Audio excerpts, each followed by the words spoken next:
the biggest threat to world peace, apart from the DPRK, in the world right now. I think Korea is just a bit. I think they've toned it down a bit. From a few months ago. Yeah, they're not flying missiles over Japan, but no, but they're going to be in the Winter Olympics as well, aren't they? Which is pretty silly. I don't think they should be allowed. And at the same time, I think North Korea, I don't think it's as bad as everyone makes it out to seem. But at the same time, obviously they shouldn't be allowed to have such a massive army, and they shouldn't be allowed to be commies. But at the same time, I think that you can't really do anything. You sort of just have to leave them to their own devices. I think you have to leave them until the people rebel against them, or you have to leave them until people are like, or a lot of people are starving and dying. And I know that sounds really, really bad, and it goes against what the UN sort of stands for, really. But the alternative is war, and the alternative is killing those people, but just with bullets. Yeah. And the alternative is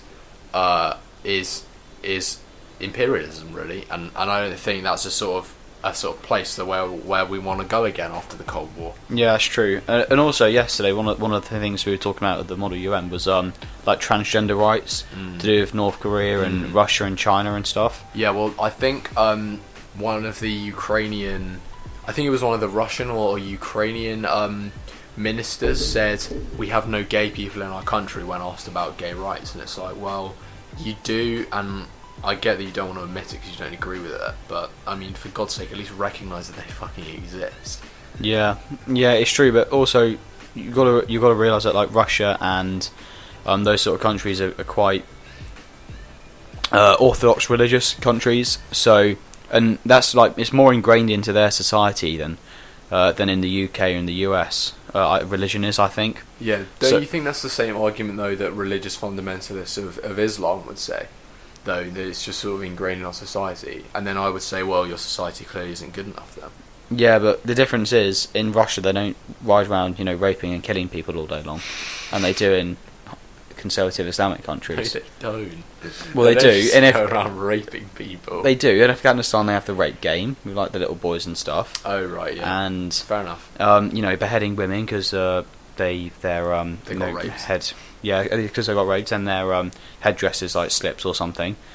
And for people to turn around and say that hijab's a symbol of women's power and stuff, it's literally couldn't be more opposite. It's like they're saying it to annoy people.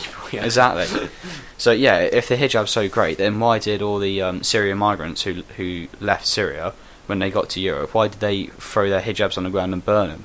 Yes, obviously because it's not an empowering a piece of apparel. Yeah, Nike really, really annoyed me with that. They made a sport hijab, and I'm thinking it's either it's probably gonna fall off. 2, it's gonna be really annoying, and 3, is it worth accommodating religious fundamentalism for like a few million extra quid, and also endorsing a backwards society to do it?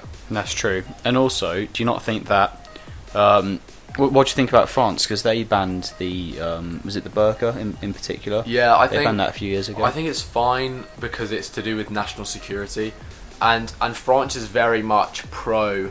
It's very much a secularist society in that they have, for instance, in education they have to take off their hijabs or their burqas when they go to school. They can't wear them, and you can't even wear a Christian cross around your neck, because it's seen as a religious symbol, and that's not allowed under French law. So, I mean, I like where they're coming from, which is that education should be separate from religion, and I think that as a sovereign state they have the right to do it, and they should continue to do so. Yeah, I think I feel sorry for France in many ways, because they've got, obviously all the camps at Calais. Now there's so much immigration, and the government have tried to, the previous government have tried to sort of incorporate it without making it look like a complete catastrophe. It is an absolute mess. And then what's this new guy, Emmanuel Macron? Yeah, how can you trust a man who named his own party after his own initials? Like, stupid. And I think he's just another one of those. Oh yes, we like to eat garlic and we like frogs and. Well, he's just another Frenchman. Well, he is. Well, yeah, actually, a bad accent. But the point is, he's just one of those like keep calm and carry on sort of retards who doesn't understand that he's got a massive problem on the doorstep and he's not doing anything about it. Well, I think he's trapped by EU law. Well, yeah, of course France he is is so as well, yeah, ingrained into the EU that at this point they're just like, well, we have to deal with it because we're part of the EU and we don't want to. But I mean, Germany is doing what we don't want to, and they're making us look bad in terms of the EU. And all the bloody bureaucrats over in Brussels are saying you need to take in more migrants, you need to do this, you need to do that, when it goes against what France stands for. And although I don't particularly like French people, I agree that they shouldn't be subjected to having 1 million migrants going in, and a lot of them men being rapists and rape gangs, and then trying to force people to convert to Islam. And they have the Sharia law and things like that. It's backwards. Yeah, I think though we've done quite well in Sharia courts in England and in the UK, obviously more widely, we need to straight up illegalize any sort of court that isn't in the judicial branch of government. Exactly. We need to. It doesn't matter if it's Christian, if it's even if it's Buddhist. And I love Buddhism. If it's a Buddhist court, it needs to go because it's not British law. Yep. And if it's not British law, and if our law isn't sovereign, then we have nothing basically. What's the point in being British if we don't have our own justice system? What's the point of having a government to pass laws if the laws aren't sovereign? Exactly. And the laws are different for everyone. So, if I want to divorce my wife, I might as well just become a Muslim for the day. Yeah, and just go into Sharia court, like, I want to get divorced. They're like, fine, and then I just like, right, well, I'm converting back now, can't I? Because it's done, and it's so easy to take advantage of, and it's just such a disgrace that the government has allowed. Though I like the Tory government at the moment, that they've allowed this to go on for so long, and Sharia courts and not shut it down. I mean, they've been in power for 7 years, and they haven't got rid of Sharia courts yet, which is just I can't really fathom why. But the thing is, if Theresa May or whoever the new Prime Minister is going to be in a few years, Boris Johnson, fingers crossed. Boris Johnson's just such a mug. No, I love him. I hate him so much. I think if they came out and said we should just get rid of Sharia law courts, the first word to be thrown around is racist. And there'll be the BBC crying about it. Of course it will be. For weeks. You'll probably have protests. You'd have protests of like a few thousand people, but you wouldn't have anything like, I don't know, you wouldn't have anything like we saw in America, or we wouldn't have any like stop the war campaign level stuff. But it would just be a complete mess. Yeah. And you got women marching around saying, oh, they want equal pay, and all that stuff as well, which is great. When it was calculated and adjusted, because this is 77 cents on the dollar. It's a lie. Yeah. It's a misleading statistic. Because they just took all wages over the amount of women and then the amount of wages of men, and then divided by that without taking into factor any other things. Yeah, I know. Which is like, it's just a complete oversimplification of the problem. But I think when they calculated, it was like 96 cents to the dollar. Yeah. So that 4 cents needs to be sort of adjusted for, but at the same time, it's 4 cents on the dollar. It's a big deal, but I don't think it requires legislation. I think it requires women to be more forceful in how they appreciate what they need to do, and how much money they get for their job, and they need to be more forceful and more pushy in getting more money, because I know for damn sure men are going to be a lot more confident going into a room with their boss and asking for a raise than women are.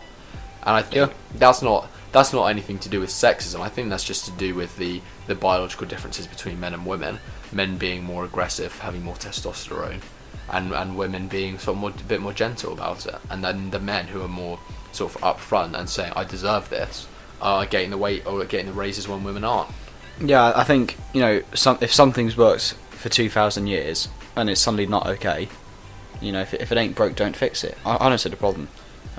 It's just it's just people having the right to make a fuss and get themselves on TV and have some attention, from what I can see. I think that's part of it. I think that's definitely part of it. But the 4 or 5 cents, 4, 5, 6 cents, that gap needs to be closed, obviously. But at the same time, it's nothing to shout about. Yeah, it's nothing to be front page news about. It could be like 3rd or 4th page news. It's like, there's work to do, but we've done alright, actually, considering we've only had about 40, 45 years to give women completely equal pay in every way. Yeah. So should we end it there for this week, Ben? Yeah. I think no, definitely had a good discussion about what's happened this week. Yeah, it's been an interesting week. Yeah, so definitely look forward to next week as well, because there's going to be loads of stuff going on with Brexit and the NHS as well. We haven't talked about. We can definitely leave that for next time. Yeah, we'll leave that. Have some more on the NHS. Yeah, definitely. So thanks for listening, guys. You can email in at reviewoftheweekpodcast@gmail.com. Any comments or suggestions, drop me a line there. And I'll see you next week. Peace.